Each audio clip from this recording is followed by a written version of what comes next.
दोस्तों ये कहानी एक डाक बंगला की है। 1952-53 के ज़माने की घटना है।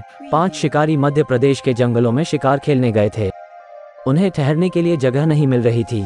डाक बंगला खाली नहीं था। केयरटेकर ने बताया कि जंगल के अंदर एक पुराना डाक बंगला है जो खंडहर जैसा हो चुका है। पानी की व्यवस्था भी है, अगर चाहे तो उसे साफ सुथरा कर ठहर सकते हैं। उनके पास कोई विकल्प नहीं था। अंधेरा हो रहा था, इसलिए वे पुराने डाक बंगला में पहुंचे। एक कमरे को साफ सुथरा किया और जमीन पर ही बिस्तर बिछा लिया।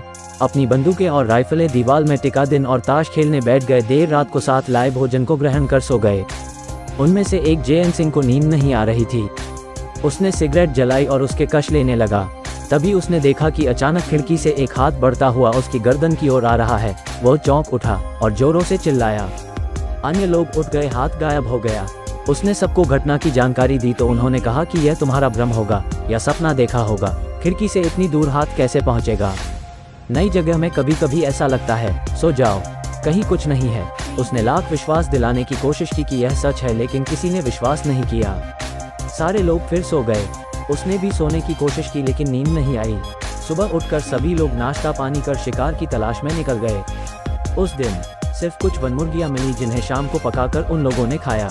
थोड़ा टहल घूमकर वे ताश खेलने लगे। तभी पायल की आवाज आई, जैसे कोई दौड़ता हुआ जा रहा हो। इतनी रात में कौन औरत जंगल में दौड़ रही है? उनके मन में सवाल उठा।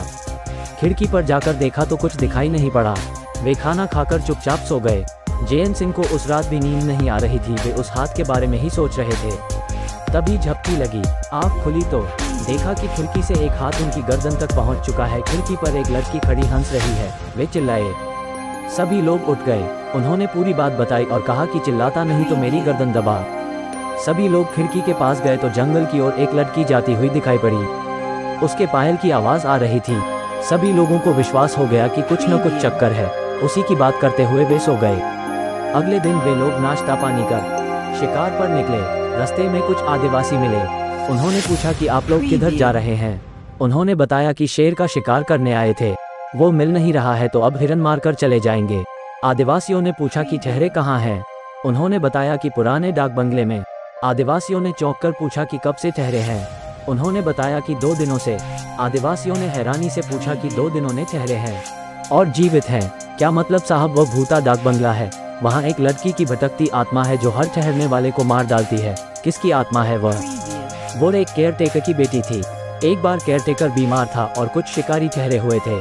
चौकीदार के बीमार होने के कारण उसकी बेटी ही उन्हें खाना पानी देने जाती थी। उन्होंने उसके साथ जबरदस्ती की और मार डाला। तभी से डाक बंगला वीरान हो गया। कोई भूला भटका ठहरा तो लड़की की आत्मा ने मार डाला। बंगला भूता हो गया। आप लोग भी वहाँ से हट जाइए। रुकने का विचार हो तो गांव में चले आए। उन लोगों ने रात किसी तरह काटी और सुबह होते ही वापस लौटने की तैयारी करने लगे। रात को वो लड़की खिड़की के पास आई और बोली कि देवी देवताओं की कृपा ने तुम्हें बचा लिया, फिर कभी इधर मत आना। दोस्तों ये कहानी आपको कैसी लगी कमेंट में जरूर बताएं।